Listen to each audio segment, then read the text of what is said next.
Buenas tardes, mi nombre es Tomás Moreno. El tema del cual vamos a tratar hoy es el calor mueve la materia. Es posible que ya hayamos oído algo de esto, pero con un nombre distinto, como por ejemplo energía térmica o energía calórica. Y es esta la que puede ocasionar movimiento de la materia. Para demostrarlo vamos a hacer un pequeño experimento y necesitamos los siguientes materiales: una espiral de papel, un hilo, una vela y un encendedor. El procedimiento es muy sencillo. Vamos a recortar el espiral, luego con el hilo lo colgamos en algún lugar y luego encendemos la vela. Posteriormente la posicionamos debajo del espiral de la siguiente manera.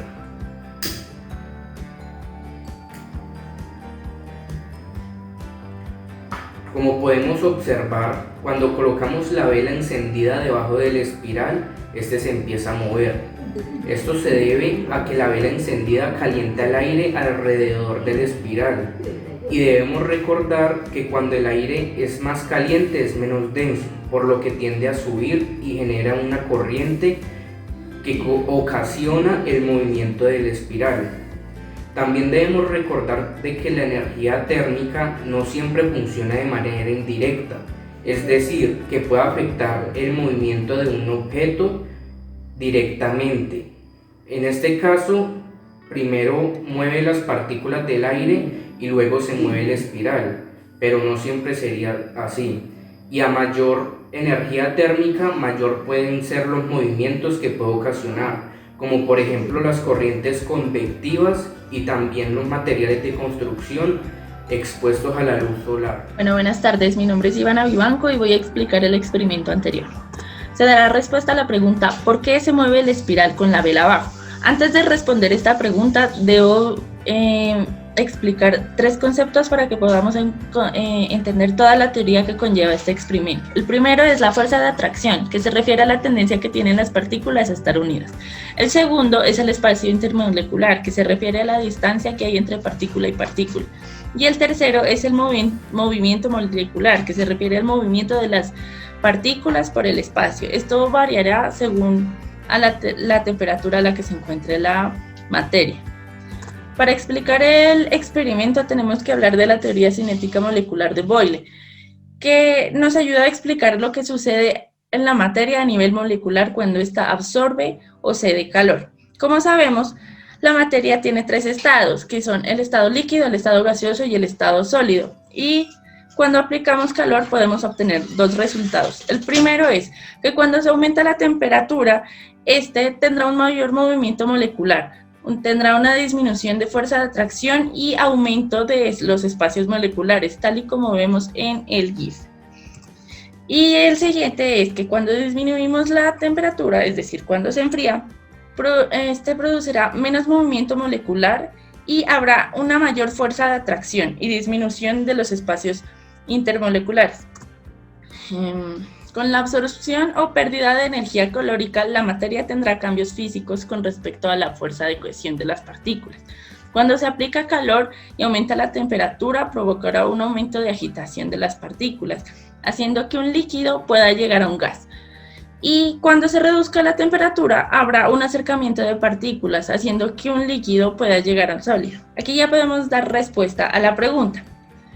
El movimiento de la espiral se da a través del calor que emite la vela, pues cuando la vela está encendida emite energía calórica, calentando todo lo que esté al alcance de su radio de energía, entre esos el aire. Esta energía calentará el aire y las partículas del aire experimentarán un mayor movimiento de partículas y menos fuerza de atracción, provocando una diferencia de densidades entre el aire frío y entre el aire caliente. El aire caliente tiende a ascender a razón de que el aire caliente sube porque el aire frío se hunde y lo empuja hacia arriba, haciendo una diferencia de densidades entre aire caliente y aire frío, lo que causará una pequeña corriente haciendo que la espiral se mueva. Esto en una pequeña escala, pero si lo llevamos a gran escala puede crear una corriente convectiva, que es lo que explicarán mis compañeras en el siguiente experimento. Muchas gracias.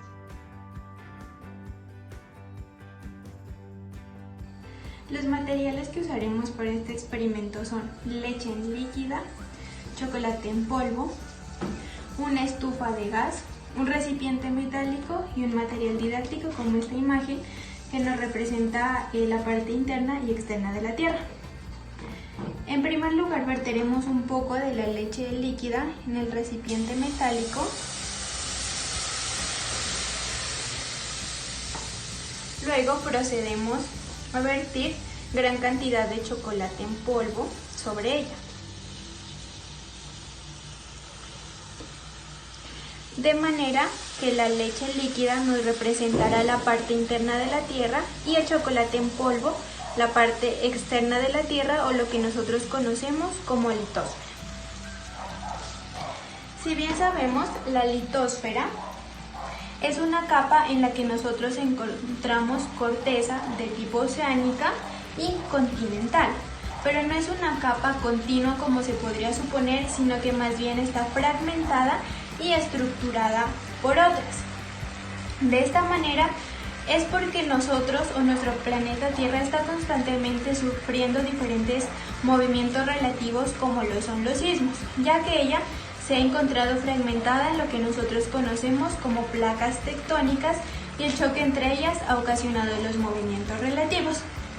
En nuestro experimento esto sucederá a medida que la leche que se encontraba en la parte inferior se va calentando porque está recibiendo todo el calor que viene de la estufa y está perdiendo un poco de la densidad que tenía inicialmente y está intentando salir a la superficie para fragmentar lo que nosotros pusimos como chocolate en polvo y como simulación de la corteza terrestre.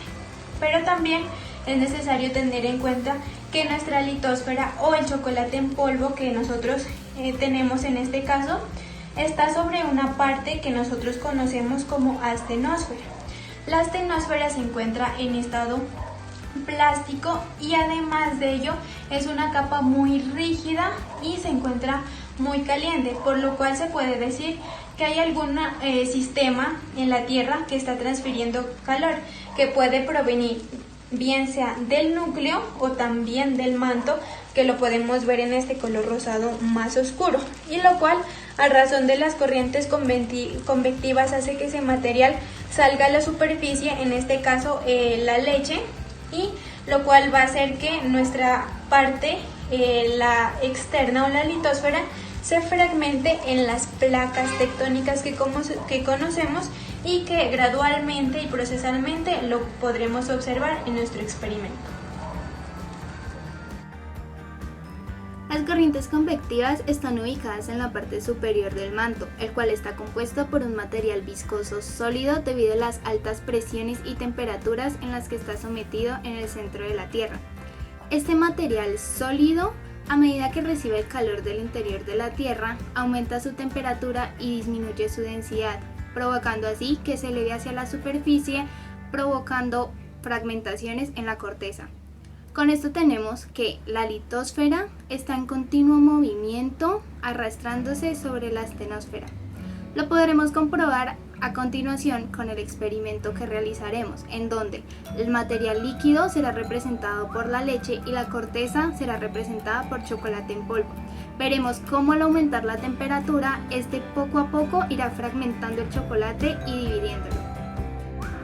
En este momento podemos ver cómo alrededor, como en estas partes, el material líquido está en movimiento debido al aumento de temperatura. Si nos acercamos un poco más, aunque no se puede percibir muy bien, se comienza a fragmentar nuestra capa de corteza. Esto mismo sucede en la Tierra.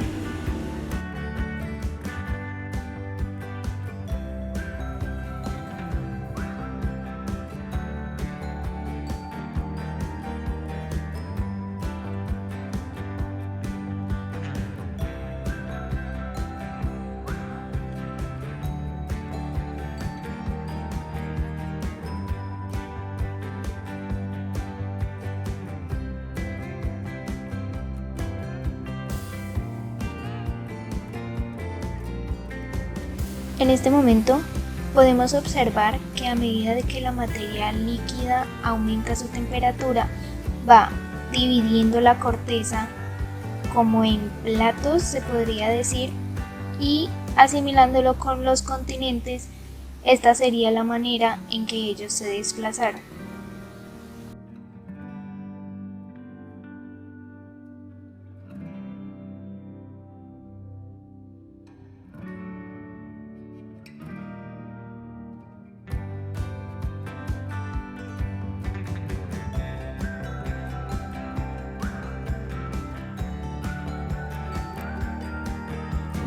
Para darle continuidad a lo anteriormente expuesto por mis compañeras, voy a intervenir de forma más precisa en los movimientos y procesos generados en la corteza terrestre a causa de la liberación de calor en el interior de la Tierra.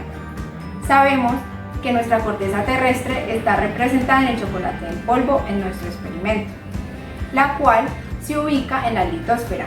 Esta se va trasladando a través de los límites entre placas tectónicas. Dentro de estos límites encontramos el límite de divergencia, donde las placas tectónicas se desplazan en sentido contrario, formando nueva litosfera por el ascenso del magma, hacia los límites de convergencia, generando una zona de colisión que permite el choque entre placas, en donde la placa de mayor densidad se subduce por debajo de la placa de menor densidad, lo cual provoca un empuje y formación de lo que nosotros llamamos las cadenas montañosas, como por ejemplo la formación de estos grumos o porción de chocolate en polvo acumulado.